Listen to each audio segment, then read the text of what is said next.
folks. We had at one point a pretty decent chance of rain coming, and we were gonna go pretty gung-ho on the fertilizer. Man, they backed it off. If it were April 1st, I'd probably say let's hold off, but it's more like May 1st, so we're kind of up against it. Today we're gonna finish the rest of Dad's corn acres that we didn't get done before the last rain. We'll see how that goes. So we're getting hooked up. Gotta get the clevis on and hook up the fertilizer spreader. It's just a 1-minute deal putting these on. Unless you got a tiny dog, then it becomes a 2-minute deal.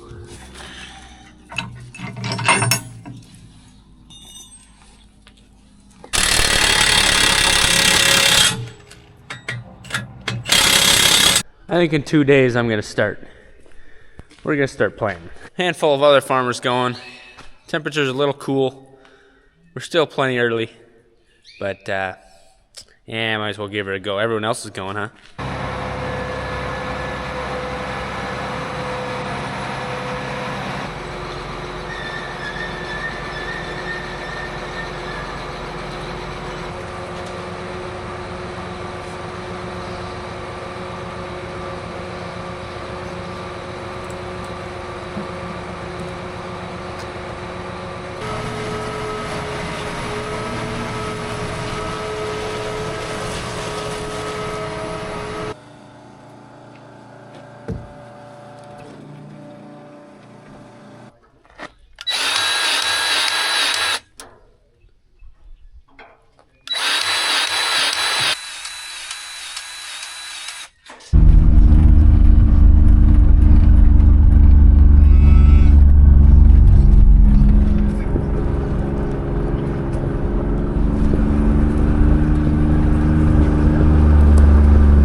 Fertilizer just showed up. We got a small repair. We got these bolts in here, and I noticed this one fell off.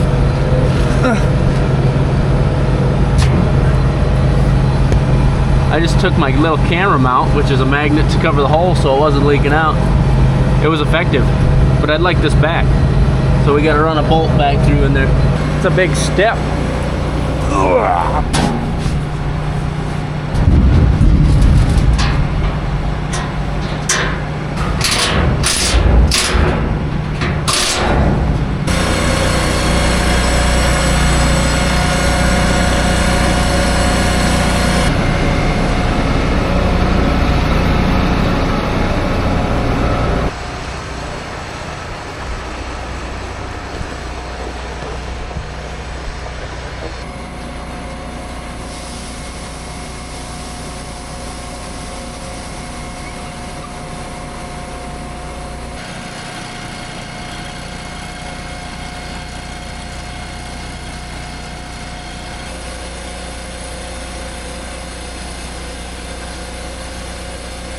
Dad's coming down. We got the spreader part full. We got a small field, 50 acres. Dad's gonna do this. I guess he's back to work, folks. He does have some therapy later today, and after this field I'm gonna take over, and I got a few hundred acres to do.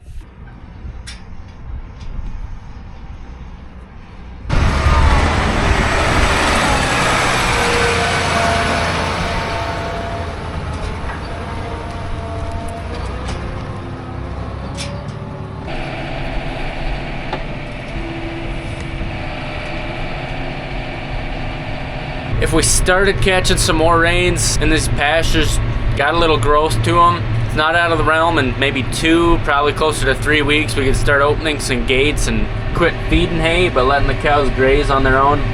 We just don't want to start too early and run the risk of, eating down these pastures before they get a chance to really grow, get growing, and get ahead of the cows. But that's a good feeling when you can open those gates.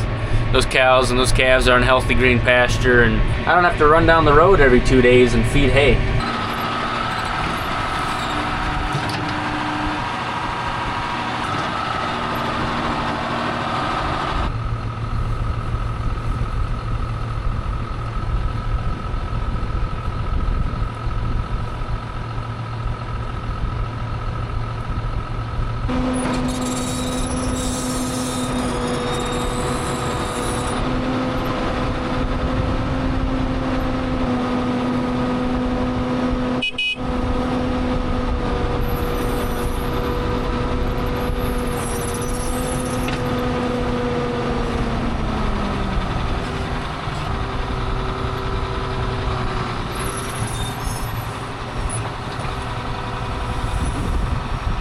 Health check calves, getting a single file line. Let me look at it. Okay. Alright. Like I was saying, single file line.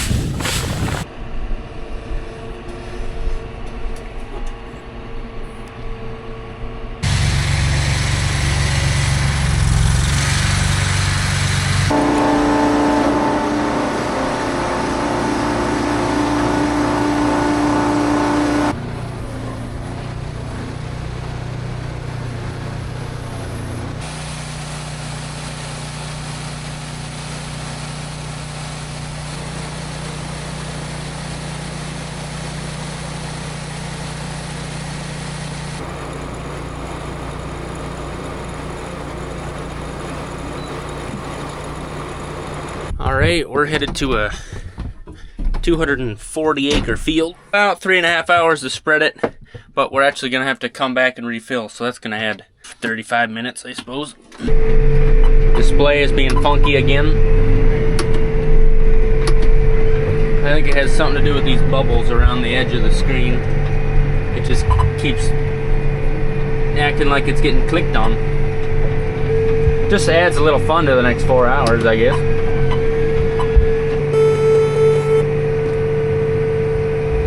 Just getting yelled at in here.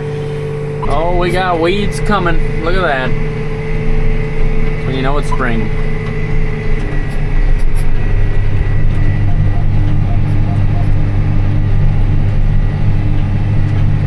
Alright folks, we're zooming here. We're going 12.5. So if I take 12.5 times 88, which is how many feet per minute we would go per mile an hour, and then I take that times 60, which is our width of spread here. Oh, we're getting yelled at. We're getting yelled at a lot here.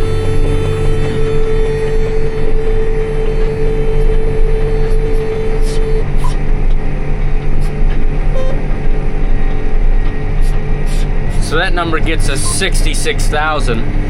And we divide that by 43,560, which is the square feet in an acre. Then we take that times 60, that gets us 90.9 acres an hour. So then we take 240 divided by 90. That's only about 2 hours and 40 minutes. But then we gotta fill, so it's more like 3 hours, but I'm booking. I usually don't run this fast. But it seems this field's pretty smooth. We got long passes. Still here after all that math, I appreciate it. There's a lot of different types of people that watch these videos, you know. And some of those people are nerds like me that are interested in the math. This is pretty cool. I gotta show you this. Right here, this row, you can see last year's soybean crop. Right here, this row, 2 years ago corn crop. And then just ever so slightly right here, you can see the soybean crop from 3 years ago. And I bet you when Dad pulls in, he's gonna side shift over a couple more inches, and right here will be this year's corn crop.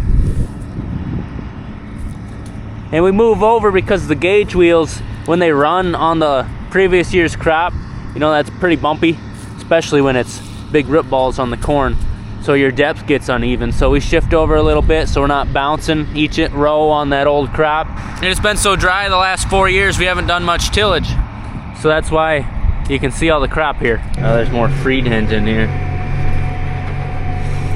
Wonder if it's drier and older and staler than last time. Yeah. I'd say. Hello, little boy. Hello, little boy.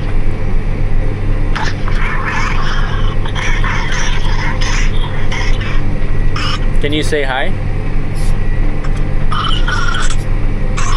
Well, we're over half done. Pretty low on fert. We'll head back and get some more.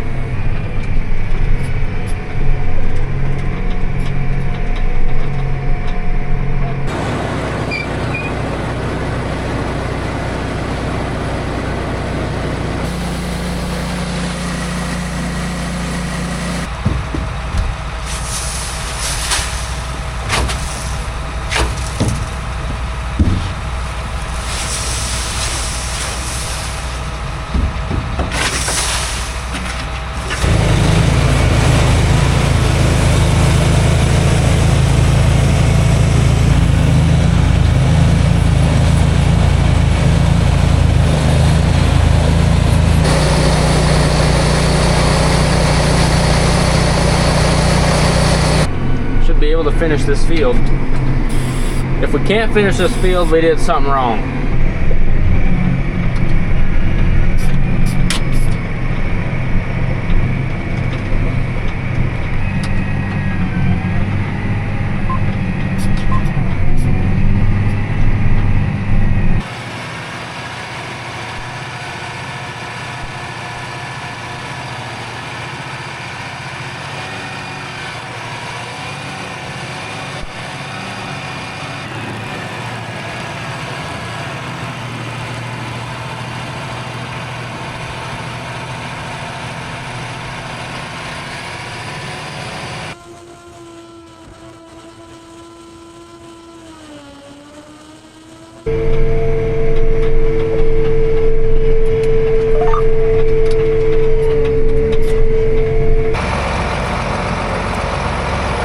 There's a little moisture down there.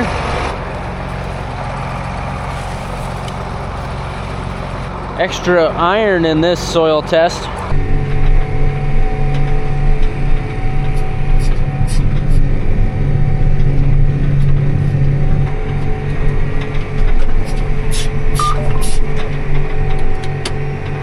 Started about noon, ended at 3:30, so about 3.5 hours. Ed wants me to fill it for him for the morning, so that'll be it fertilizing for the day.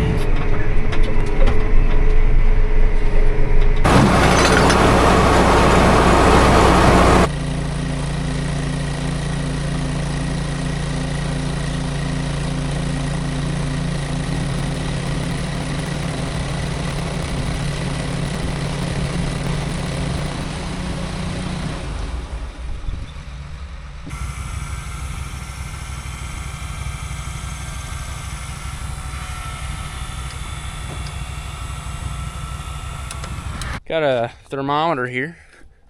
It's for cooking. I use it in the house, but we're gonna check out the soil temp. For corn, you'd want it to be around 50 degrees, and that's actually in the morning when the soil's the coldest it's gonna be before the sun comes out. We're doing it at 5 p.m. But anyway, this field was strip tilled, so it should be warmer.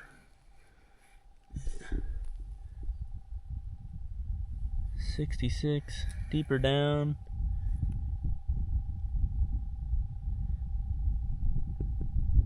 57.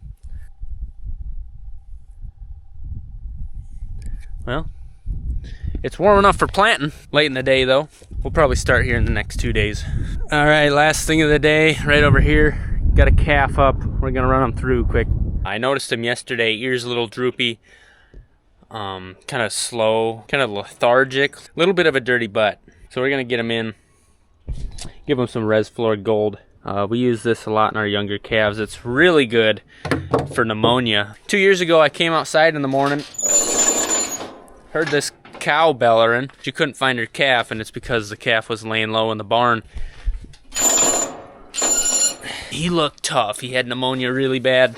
Asked our vet what we should use, and he recommended the Resflor. Our vet said that fluorphenicol in the Resflor is really good for the types of pathogens that are causing the pneumonia. And then also it has an anti-inflammatory in it, so it can kind of get them feeling better, reduce some inflammation. Honestly, when I gave this calf a shot a couple years ago, I thought it was way too late, but he came out of it. So anytime we see pneumonia specifically, we give him the Resflor. Bunny. I don't know if you can see him from here, but his ears are really flat. You know, everybody else is like this, and he's more like this. You can see his butt is a little dirty. Important safety information. Not for use in humans. Keep out of reach of children. Do not use in animals that have shown hypersensitivity to fluorphenicol or flunixin. Avoid direct contact with skin, eyes, and clothing, as product contains materials that can be irritating. Animals intended for human consumption must not be slaughtered within 38 days of treatment. This product is not approved for use in female dairy cattle 20 months of age or older, including dry dairy cows. Use in these cattle may cause drug residues in milk and/or in calves born to these cows. A withdrawal period has not been established in pre-ruminating calves. Do not use in calves to be processed for veal. Not for use in animals intended for breeding purposes. See package insert for complete information. Yep. Hopefully that gets him feeling better. Well, that's a day. We'll see what tomorrow brings. If the chance of rain increases, we might fertilize more. If it stays like it is, I don't know. I was hoping to be able to get all of the rented acres out east fertilized, but I don't want to throw that out there if the rain doesn't look very good or promising. So we'll see. Thanks for watching, folks. Love to see you next time. Have a good one.